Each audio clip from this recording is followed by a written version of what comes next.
They said she was the kind of woman a room forgot the moment she left it. Too plain to marry, too quiet to remember, too useful to bother thanking. But when Nora Quinn was rowed out to that storm-beaten lighthouse and found a dying lamp and a child who had forgotten how to speak, she became the one thing that kept 3 lives from going dark. The keeper of that rock had buried his wife in the sea and let the light of his own heart go out beside her.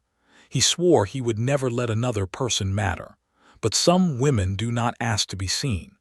They simply notice what everyone else has overlooked, and they keep it burning. Stay with me until the very end, and comment which coast you are watching from, so I can see how far this story has traveled across the water. The dory came out of the fog like something the sea had decided to give back. Nora sat in the stern with her trunk between her knees and her hands folded tight, watching the gray rock of the lighthouse swell up out of the mist, and she thought that God had built this place to be forgotten. There was no harbor. There was no welcome. There was only a cone of whitewashed stone standing alone on a black reef, with the swells breaking white at its feet and the lamp at its top turning slow and patient through the murk. The boatman, an old fellow named Prout who had not said 10 words the whole crossing, brought her in against a stone landing slick with weed and hauled her trunk up after her. "Keeper'll be up top," he grunted. "Doors never locked. Nobody to lock it against." Then he was gone, the oars dipping, the fog closing over him, and Nora stood alone on the rock with the cold coming up through her boots. The cottage built against the base of the tower was a small, dim, salt-eaten thing. She knocked once and got no answer, so she did what she had done her whole life when no one answered. She let herself in and made herself useful. Inside, the air was as cold as the air outside. The stove had gone out, and from the look of the ash it had been out for days. Dishes stood unwashed. A man's oilskin hung crooked on its peg, and in the corner, on a low stool drawn up to the dead stove as though warmth might still be coaxed from it, sat a little girl. She could not have been more than 7. She had her mother's fairness, Nora would learn later, and her father's stillness. She did not look up when the door opened. She did not look up when Nora set down her trunk. She only sat, hands in her lap, watching the cold iron of the stove as if it were a thing that had wronged her. "Hello," Nora said softly. "I'm Nora. I've come to do the cooking." The child said nothing. She did not so much as turn her head. Something turned over in Nora's chest, but she had learned long ago not to make a fuss over a quiet thing. She crouched, opened the stove, cleaned the grate, laid the fire she found ready in the box, and struck a match. Then she rose and climbed the iron stair that wound up the inside of the tower, because she had noticed, even from the boat, that the great lamp at the top was guttering. The light was turning, but the flame inside it was low and orange and wrong, the way a flame goes when no one has trimmed the wick or filled the oil. She found the lamp before she found the man. She trimmed the wick with the scissors that hung beside it, filled the reservoir from the can on the shelf, and coaxed the flame up bright and white and steady, so that the beam swung out strong into the fog. Only then did she hear the boots on the stair behind her. He filled the doorway of the lamp room, tall, gaunt, dark-bearded, with eyes the gray of the water and a face that looked as though it had stopped expecting good news a long time ago. He stared at her, then at the lamp burning clean and high, and something in him flinched. "Who are you?" he said. It was not a question. It was the voice of a man too tired to bother with the shape of one. "Nora Quinn," she said, keeping her voice level. "The cook the service sent. Your lamp was going out, Mr. Marsh. I trimmed it." Gideon Marsh looked at the light, and then at her, and she watched him take in what she was, broad and plain and unremarkable, a woman built for work and not for poems, the kind men's eyes slid off of in a crowd. She knew that look. She had been seeing it her whole life. "They send you knowing what this place is?" he asked. "No town, no church, no company but the gulls and a man who's poor conversation and a child who won't speak. Most turn back at the landing." "I came out on the boat," Nora said. "I've no notion of getting back on it." He was quiet a long moment. Below them, the new fire she had lit was beginning, faintly, to warm the stair. Then stay, he said. 2 words. Then he turned and went back down into the dark, and Nora was left alone at the top of the tower with the light she had saved turning steady at her shoulder. She filled the days the way she filled every silence given her, by making herself necessary. She scoured the cottage until the salt grime came off the windows and the gray daylight could get in. She scrubbed the great brass lens until it threw back the lamplight in 100 small fires. She got the stove drawing properly and put a kettle on it that did not stop singing for a week, and she cooked the way her mother had taught her in a kitchen back east that was gone now, plain food done honestly. Fish stew thick with potato, bread that filled the whole rock with its smell, biscuits that the gulls came and sat on the sill to beg for. The supply boat came once a fortnight, and the men who crewed it treated Nora the way the world generally did. They looked through her. They spoke to Gideon over her head about weather and oil and the price of flour, and when they wanted something carried they handed it to her without a word, the way you would hand a parcel to a hook on a wall. On the shore, she would learn, they had already given her a name in the gossip, the keeper's plain woman, the one no one else would have. She heard it once, carried on the wind off a fishing smack, and she went on hauling her bucket and pretended she had not. Gideon heard it too. One gray afternoon, a deckhand made a low joke about how the keeper had at least found a cook he'd never have to worry about losing to a younger man, and Gideon, who rarely spent words, spent several.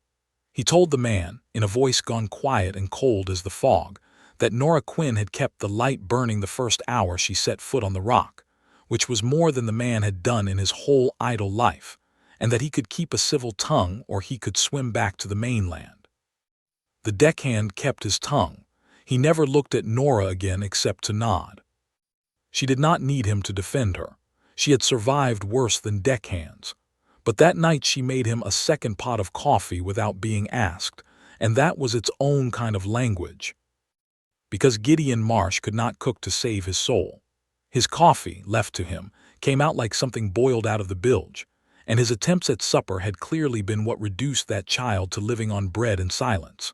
The first time he tried to thank Nora by making the morning coffee himself, she took one sip, set the cup down with great care, and poured it quietly out the window onto the rocks, and the corner of his mouth moved in something that was nearly a smile, the first she had seen on him. There was a cat, too, a great battered Tom with one eye and a chewed ear who lived in the oil store and answered to Barnacle, and who decided in Nora's first week that she was the warmest and most reliable thing on the rock. He took to riding on her shoulder while she worked and sleeping at the foot of her cot, and he was, for a long while, the only living creature on that station who would willingly come close to her. She talked to him because there was no one else to talk to, and the child, watching from her stool, began to watch the cat instead of the cold stove. It was not much, but Nora noticed it, the way she noticed everything, and she filed it away. The story of the place came to her in pieces, the way the worst stories always do. It was Prout the boatman who said the first of it on a crossing in to fetch supplies, that the keeper had had a wife, a bright laughing thing named Annie who had loved the sea more than was wise, and that she had drowned. After that it was the walls of the cottage that told the rest, a hairbrush still on the sill with a fair hair caught in it, a woman's shawl folded in a chest, a child's sampler half-stitched and abandoned. Nora touched none of it and moved none of it. She only understood slowly that she was living inside a grief that had never been allowed to cool. Gideon told her the whole of it himself one night after Lucy was asleep, when the fog had come in so thick the beam could not cut it, and there was nothing to do but sit by the stove. He said it plainly, staring into the fire, the way a man confesses a thing he has carried alone too long. Annie had gone out in the dory on a fair morning to gather mussels off the far rocks, the way she had 100 times. Gideon had seen the squall coming, a dark line low on the water, but he had been trimming the lamp, and he had told himself there was time, and there had not been time. By the time he got down to the landing, the dory was over and the sea had her. He had rowed out into it himself and found nothing but the boat. "I read the weather every day of my life," he said. "It's half my trade. And the one morning it mattered, I read it wrong. I was up here minding the light, and the light is supposed to keep people off the rocks, and it could not keep her off them." He looked at his hands. Lucy saw the boat come back empty. "She has not said a word since. Not one. The doctor in town says there's nothing wrong with her throat. There's just nothing she wants to say to a world that did that." Nora did not tell him it was not his fault. People had told her enough useless kindnesses in her life to know they only made a wound itch. Instead she said, "You've kept the light burning every night since. Through all of it." And he looked at her as though she had said something he had been waiting years to hear and had given up on hearing. With Lucy she used no words at all, because words had failed the child and Nora was not fool enough to think hers would do better. She used noticing. That was the only gift she had ever truly owned, that being overlooked her whole life had taught her to see. She saw that the child grew restless at dusk, frightened of the dark coming, so she began leaving a small candle burning in a saucer by Lucy's cot, a little private light of her own, and the restlessness eased.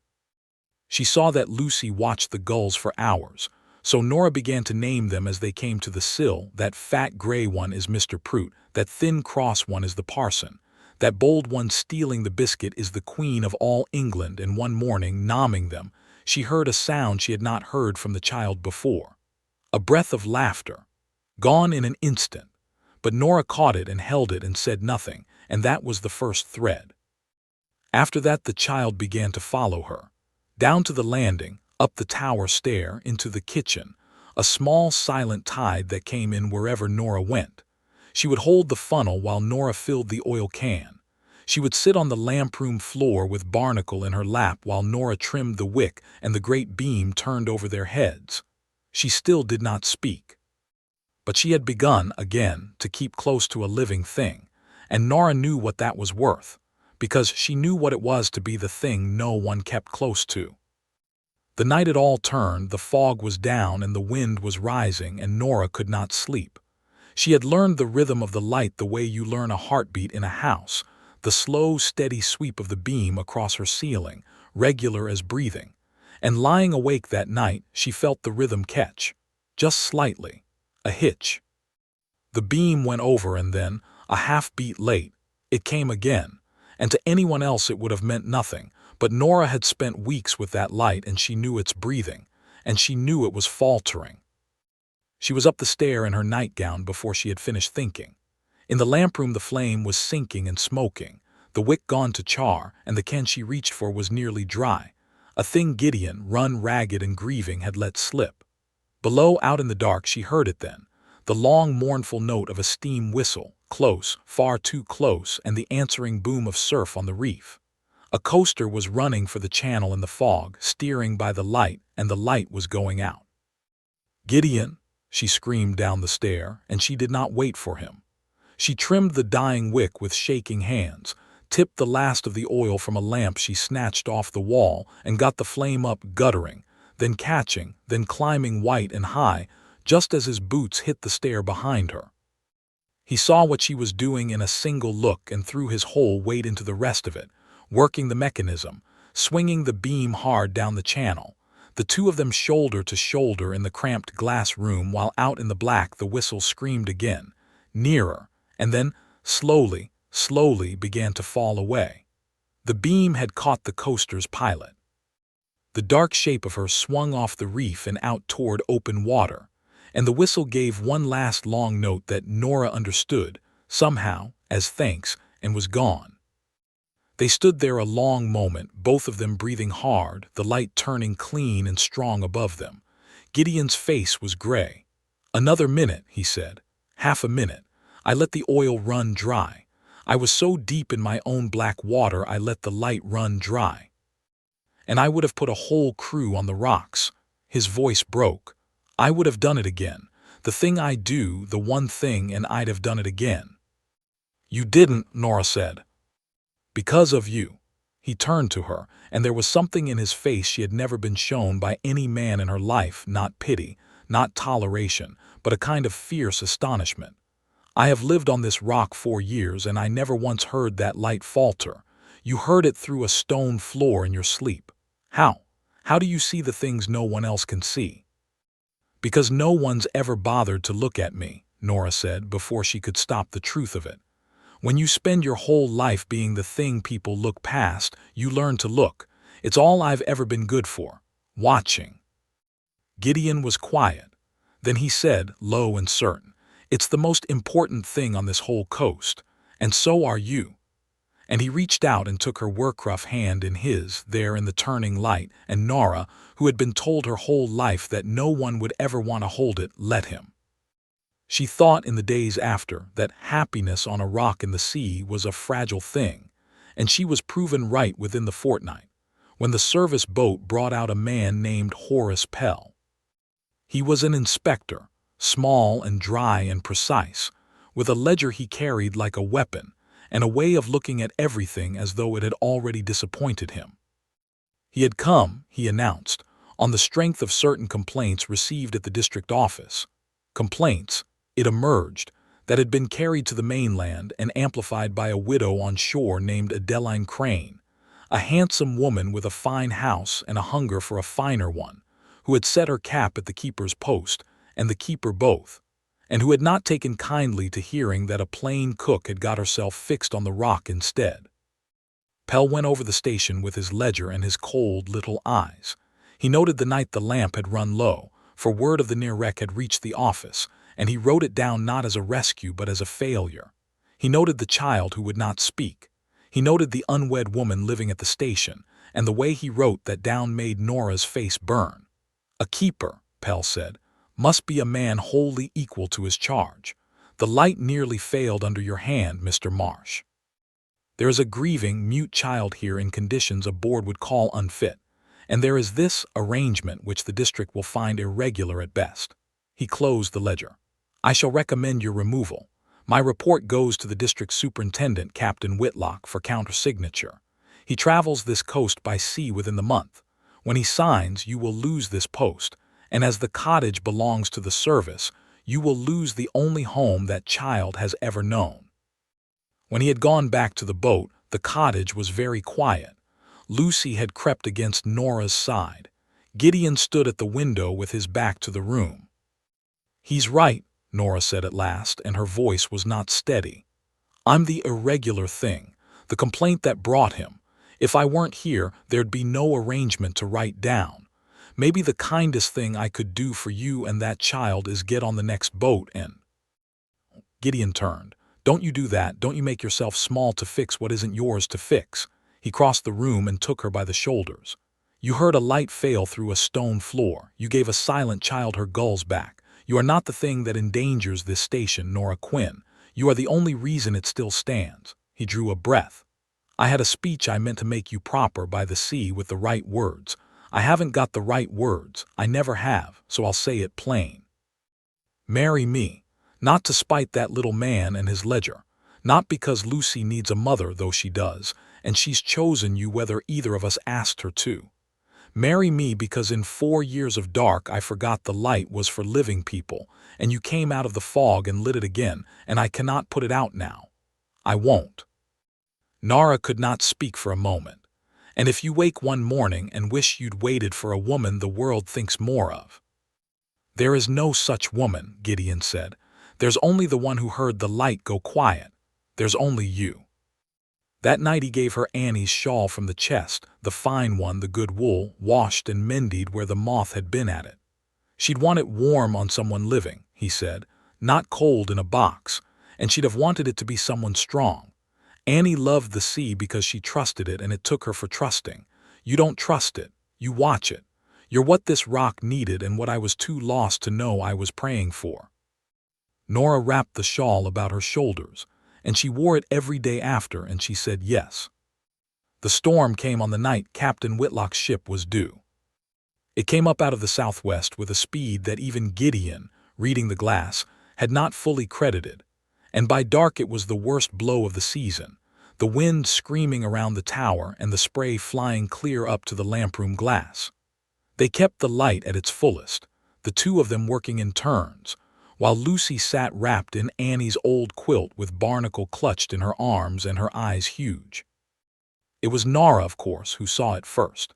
She had gone up alone to relieve Gideon at the lamp, and as the beam swung out across the boiling dark she caught, for one instant, the shape of a steamer where no steamer should be, driven in close, far too close, her engines failing against the gale, her stern swinging toward the reef. The very steamer, Nora knew at once, that carried the man come to ruin them. The catastrophe they had dreaded was here, and it was wearing the face of their own destruction. She did not freeze. She had never in her life had the luxury of freezing. She screamed for Gideon, and when he came pounding up the stair, she had already worked out what her eyes were telling her: the angle, the drift, the one stretch of channel where the surf ran lower. "There," she said, pointing into the chaos. "If she steers for the light dead, she's on the rocks. She has to come left, hard left, into the slack. Swing the beam left, Gideon, draw her off the reef." And he did, the two of them hauling the great light hard over against its turning, holding the beam steady down the one safe line of water like a hand held out into the dark. Down on the landing, in the worst of it, they ran the heavy storm line out on its post, and when the steamer's boat came reeling in on the backs of the waves, it was Nora and Gideon together who caught the line they flung, and hauled, and caught the next, dragging half-drowned souls up onto the slick black rock one at a time while the sea tried to take them back. They got every one of them ashore.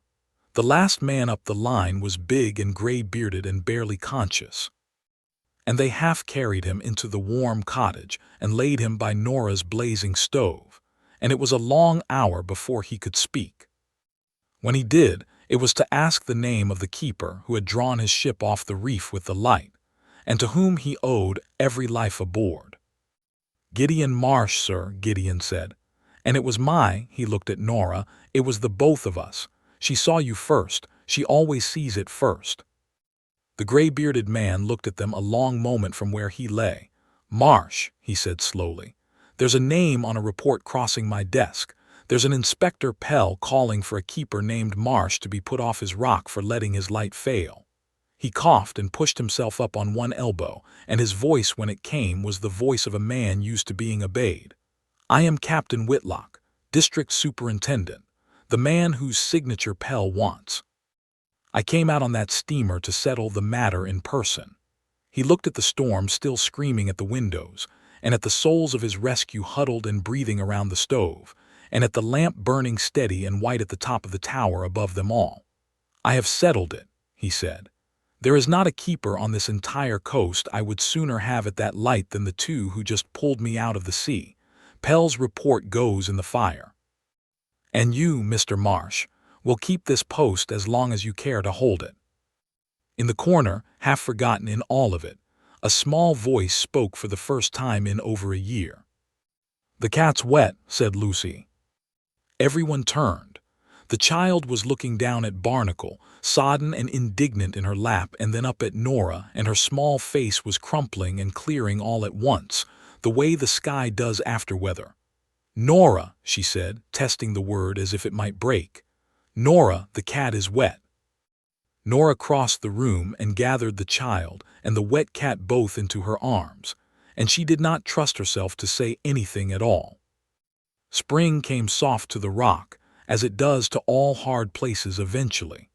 The storm had scoured the coast and then forgiven it, and the days turned mild, and the gulls came back to the sill to beg. Adeline Crane married a banker on the mainland and ceased entirely to think about lighthouses. Horace Pell was moved to a desk far from the sea, where his ledger could do less harm. And Captain Whitlock, who turned out to be a kindlier man on dry land than on a foundering steamer, sent out from the district office a small commendation, and more usefully, a standing order that the keeper at Marsh's light was to want for nothing the service could supply. Nora and Gideon were married by a parson who came out on the supply boat, with Prout for a witness and Lucy holding the ring and Barnacle yowling through the whole of it from the oil store. She wore Annie's mended shawl over a plain good dress, and Gideon looked at her as though she were the only bright thing on a gray sea. And for once in her life, Nora did not feel the world's eyes slide off her, because the one pair that mattered would not look away. Lucy spoke a little more each day, the way the light comes back a little more each morning. First to the cat, then to Nora, then, hardest of all, to her father, And the day she called him Papa again, Gideon went up the tower stair so no one would see his face, and stayed a long while at the top with the light. One evening, with the lamp lit and the child asleep and the sea gone gentle, Gideon stood behind Nora at the lamp-room window with his arms around her and his chin on her shoulder, watching the beam sweep out over the calm water. "I was thinking," he said, "that this rock could hold more than three, that a house ought to have noise in it, more children, more light." He paused. "What do you think?" Nora turned in his arms. "I think," she said, "that I came out here on a boat believing I was a thing the world had set down and forgotten, and I think you found me anyway." She touched his face. "Yes, I think yes." She had been overlooked her whole life, passed over, looked past, set down and forgotten. The world has never had much use for the watchful woman, the plain one in the corner who notices the small failing thing. But it was the watchful woman who heard the light go quiet through a floor of stone. It was the overlooked one who saw the steamer where no one else was looking, and gave a silent child her voice back, and pulled a drowning man out of the dark. The dory had left her alone in the fog all those months ago, on a rock where no one came down to meet her. But she was not alone now. She stood at the top of the tower with her husband's arms around her and her daughter sleeping below, and the great clean light turning steady at her shoulder. No longer the thing the world forgot, but the very reason the light still burned. And out across the dark water, every ship that passed in the night steered safe by it, never once knowing whose careful, unnoticed hands had kept it lit.